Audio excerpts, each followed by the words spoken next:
What is a freak-off? The freak-off essentially was something that Cassie said she learned about through Sean Combs about a year into their relationship. He described it as voyeurism. He had everything to do with what she was wearing. She said she would buy outfits from sex shops and see which one he wanted her to wear. And then inside the actual hotel rooms, their apartments where the freak-offs took place, she said that Combs was in charge of lighting. It began with candles, it then moved to studio lighting. They might say she's lying, but that's going to be a little hard to do with that video. As the day's hearing kicked off, Diddy's family arrived with steel in their eyes, ready to stand by him through the storm. But by the end of the day, the mood had shifted.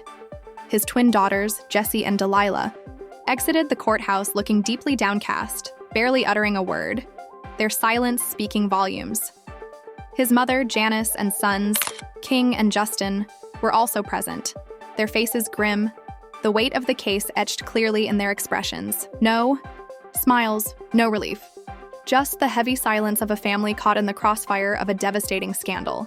Behind the scenes of headlines and courtroom drama, this family battle is personal, and it's far from over.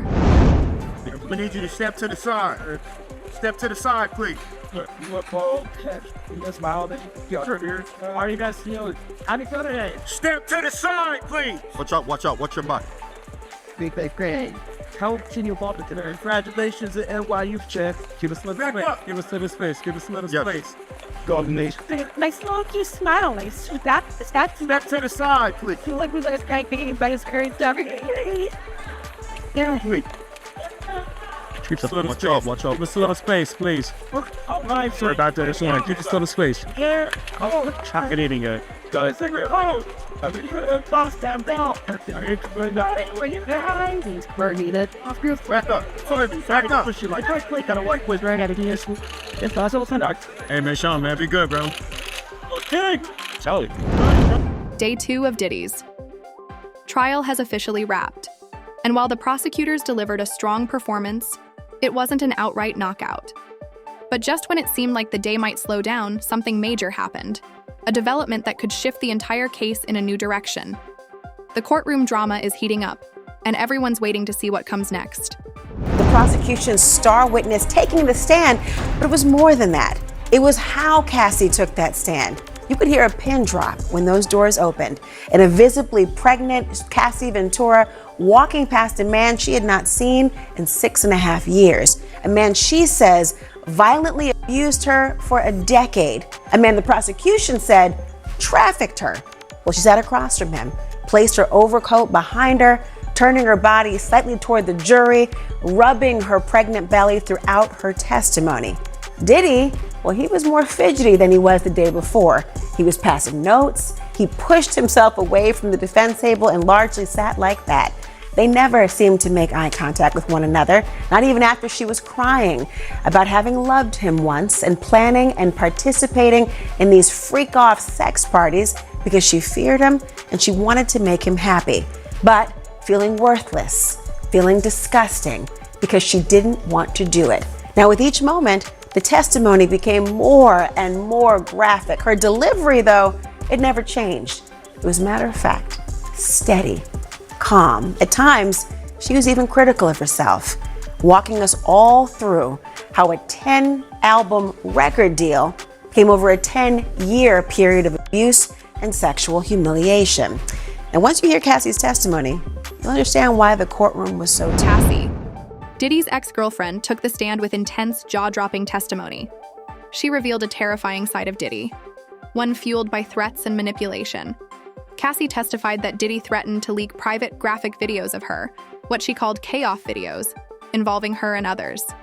These weren't just humiliating. They were weapons he used to instill fear and maintain control over her. She told the court that these videos became a constant threat, a dark cloud hanging over her life, keeping her trapped in a cycle of abuse and silence. This testimony adds a chilling layer to the case, showing just how far Diddy allegedly went to keep Cassie under his grip. Sure, but is that what he's doing? Is he running an entertainment and fashion industry, or is he running essentially a criminal organization? By the way, we have a poll up right now. You can participate in it. Do you think Cassie Ventura was a victim or partner in this? Ready for this? 82% Well, this doesn't make sense. 82% say yes. I don't know if that's yes to, I think we need clarification. 82% say victim or partner. We'll get a clarification on that. By the way, right now. but that's my answer to that question.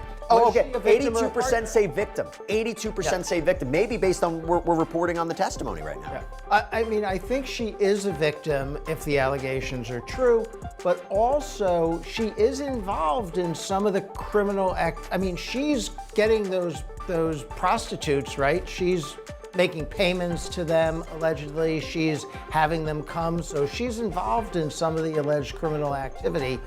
And that's an interesting point that wouldn't just apply to her.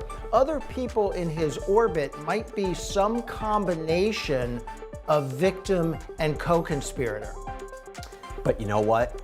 That video changes everything, because the argument would be, what do you think happens if she says no? Yeah. What do you think happens if she says, I'm not in the mood for a freak-off tonight. I'm not gonna pay the dancer. That's what's gonna happen. That video is arguably the most important piece of evidence because it sets the stage when we're talking about coercion or fraud or force. Question from Angelina, how old was Cassie when they first started dating? I think she was 19 years old, so you're talking about a 17-year age difference. That's important. I think that's an important factor if you're talking about power and control, right? Yeah, absolutely. The fact that he's older and obviously has much more power anyway. Sherry Williams asks, what kind of time is Diddy facing if he's found guilty? This moment is critical because prosecutors are aiming to prove that Diddy used force or threats, legally known as coercion, to control Cassie. And saying, do what I want or I'll leak this video, sounds exactly like coercion. But here's the catch. Cassie didn't directly say those exact words came out of Diddy's mouth. She didn't draw a crystal clear line between the threat and her actions. If she had, this case might already be a slam dunk.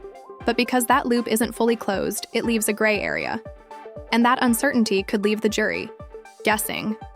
Still, the idea that Diddy held that kind of emotional and psychological power over her, that's not nothing. In fact, it's huge.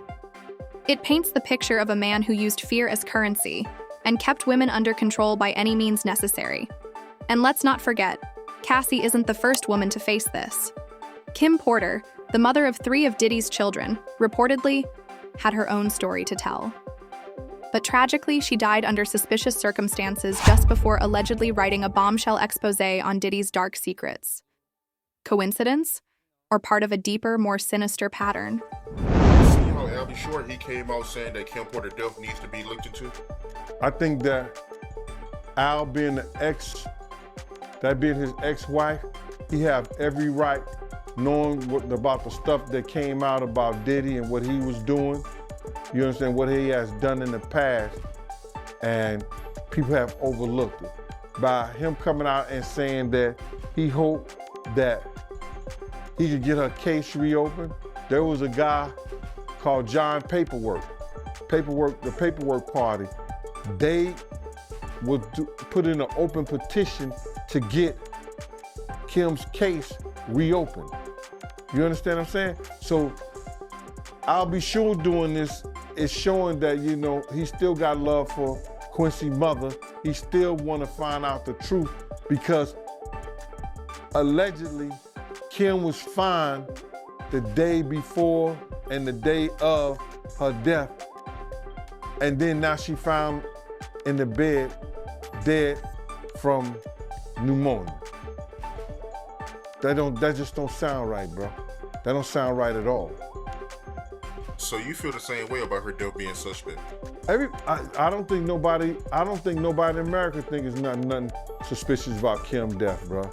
If you are rich like that, you could, you know, Kim had, I think, a net worth of like, what, 12 million a year or something like that? Kim could have called any doctor to come over and look at her.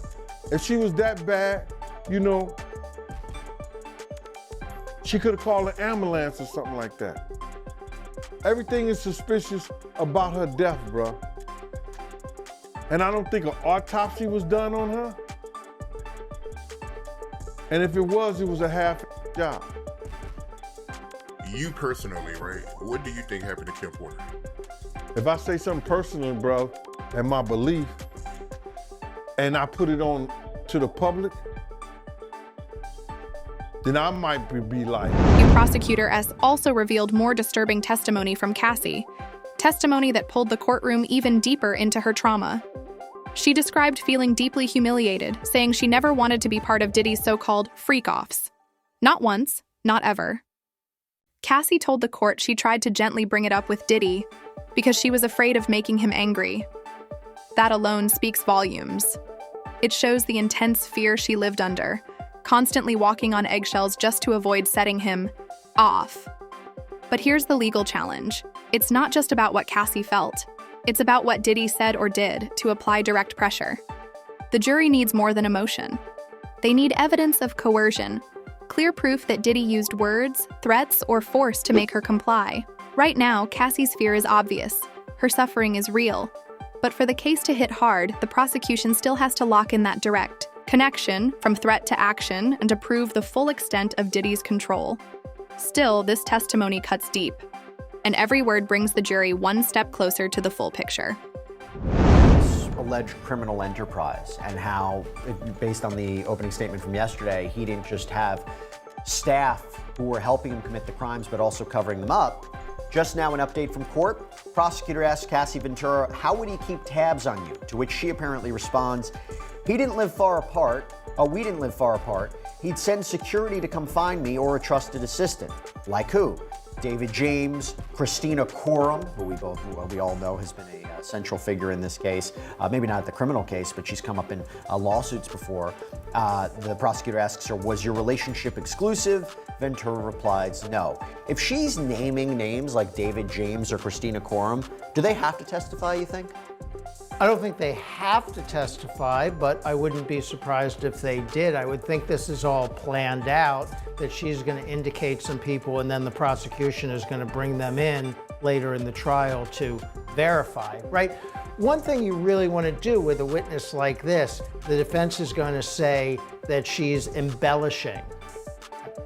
They might say she's lying, but that's going to be a little hard to do with that video, right? They can't just say she's a liar, but they're going to say she's exaggerating, she's embellishing, they're painting it a certain way because of the case. So you have to bring in these corroborating witnesses and whatever other corroborating evidence you have to verify what it is she's saying. So it would be very useful, for example, if she says, yes, David James came around to check on me on behalf of Mr. Combs, and then David James takes the stand and says, yes, I did that. Yeah. It would be helpful.